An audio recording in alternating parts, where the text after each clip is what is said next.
قبس كالغيث المدرار نقطف من كل الأزهار وبنهج الغر الأطهار نسلك درب العلم ونعمل قبس كالغيث المدرار نقطف من كل الأزهار وبنهج الغر. waddankan turkiga la yidhaahdo magaalada istanbul la yidhaahdo xaafadda faatix la yidhaahdo masaajid baa ku yaalla sankiyadin baa la yidhaahdaa sankiyadin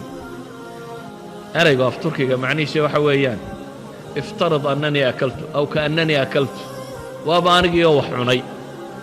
nin fakhrudiin la odhan jiro oo muslim ahaa baa dhisay ninkaasi muxuu ka dhisay masaajidka dhan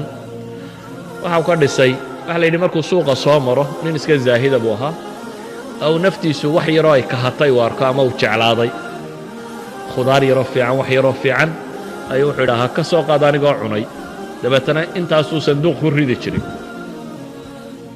shaah buu u baahday ama koof u baah wax yaroo jeceliyo arkay ka soo qaad anigoo cabbay unbuu yidhaahdaa sanduuq buu ku ridaa sanduuqii buu berigii dambe furay masaajid buu sanduuqaasi dhisay ka soo qaad anigoo qaad cunay haddaad tidhaahdo meel ku rido intaa hadda soomaaliyaba waa dhisaynaa wixii burburay oo dhan intaasaa ku filan haddaynu isku raacno inaynu dhahno